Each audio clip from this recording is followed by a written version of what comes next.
Right, so the use of so-called Hannibal Directives in the ongoing Israel Gaza situation since the night of October 7th has been a story the mainstream have not covered particularly well. They have avoided it in a large part. There have been numerous stories in alternative media covering these appalling rules, which purportedly were scrapped in 2016, but which even Israeli relatives of current Hamas hostages are now increasingly saying are being enacted. Hannibal Directives are instructions to Israeli military to kill their own people rather than allow them to be taken hostage. The mere fact growing substantial evidence and testimonies that they are still being used should be significant cause for alarm, but equally this lends more weight to the fact that the government of Netanyahu are not really trying to rescue hostages, and in fact it's the 3 Israeli hostages who came out waving a white flag only to be shot by the IDF shows. They are clearly perfectly acceptable collateral damage, especially in light of news of yet another incident of Israelis killing their own people in Gaza rather than try to rescue them has come out. This one is possibly even more blatant. Right, so the killing of 3 Israeli hostages by the IDF the other week has been one of the starkest examples of what an absolute rabble the supposedly most moral army in the world is. If shoot first, ask questions later is their attitude, it is no wonder they are regarded as inept by various military spokespeople around the world, and it is also no wonder that so many Israelis fear for the lives of their family members being held by Hamas. Not for how they'll be treated, but in case the Israeli forces kill them in their indiscriminate actions in Gaza. Sadly, another example of this may have just come up, and this time family members have broken into the Israeli parliament, the Knesset, to demand answers of Netanyahu and his far-right regime, who are supposed to be trying to rescue these, say they are trying to rescue them, yet whose actions simply imply they don't care one iota. So this latest incident is initially centred around claims made by the mother of one of 3 hostages killed in a Hamas tunnel. The 3 hostages in question consisted of 2 soldiers, Ron Sherman and Nick Beiser, along with a civilian named Elias Toledano. Mayanne Sherman, the mother of Ron, has spoken out on the incident on Facebook, and she wrote, "We were told that there is a reasonable possibility that he inhaled toxic gases from the IDF bombs." Of course, this is the trouble with indiscriminate carpet bombing, isn't it? What possible care can you possibly take not to hit your own hostages when you can't ever be sure where they are?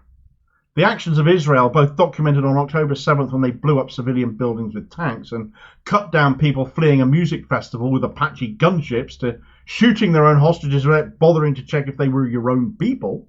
One of those people was white and ginger. You don't find many Hamas operatives fitting that description.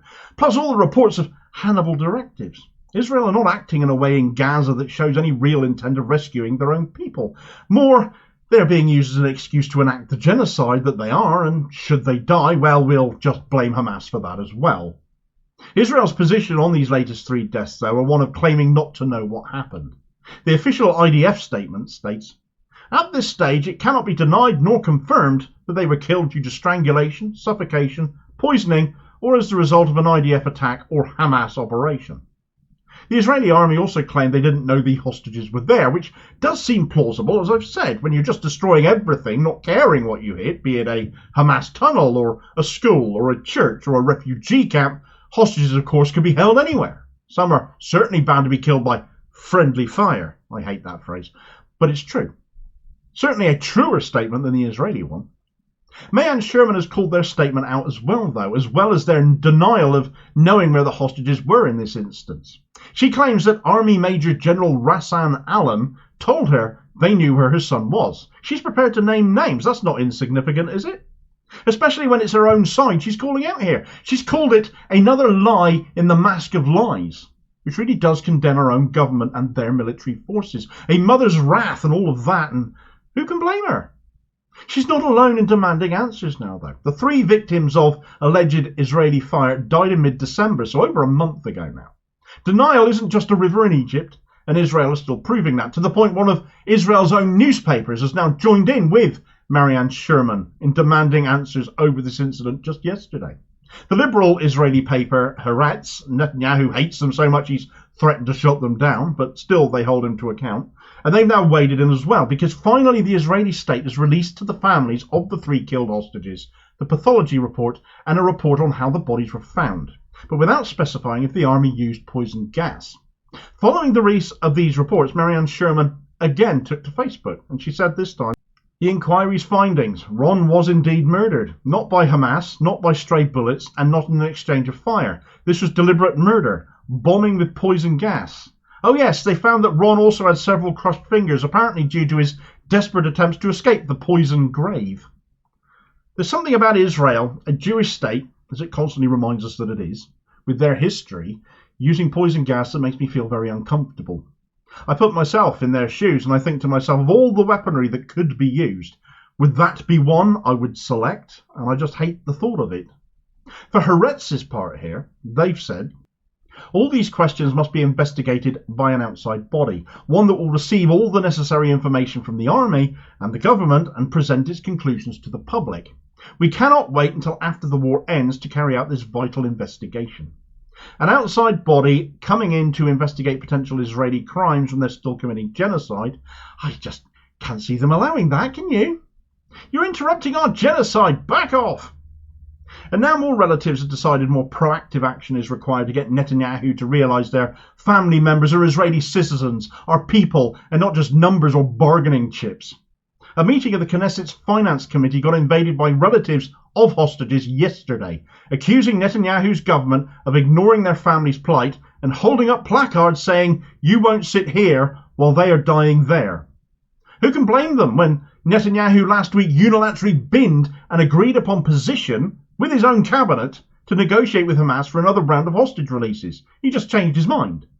He's now got relatives permanently camped out on his own front lawn who have sworn to remain there until a deal is reached to bring the rest of the 130 hostages Hamas are still holding home. Israel, of course, hold far more hostages than Hamas have. They keep them in prison. They arrest them over stupid things if they arrest them for any particular reason at all. So Hamas are demanding not only another large release of Israeli-held hostages, but also an end to the genocide full stop. It is all well within the power of Netanyahu to do this, but he still rabidly refuses shows what a danger he is, not just to the people of Gaza, but his own Israeli citizens too. He won't do it because it is all he's got to stay in power, as well as stay out of court. I think this is something that is easily forgotten in the face of Gaza getting razed to the ground and the sheer number of deaths happening there, because fundamentally Netanyahu is as indifferent to them as he is his own people. It wouldn't surprise me if he blamed them for getting captured. That more and more of the losses on the Israeli side are being blamed on Israel by these victims, Israeli families, shows that Netanyahu's regime isn't just a threat to Palestine, but a threat to Israel itself too.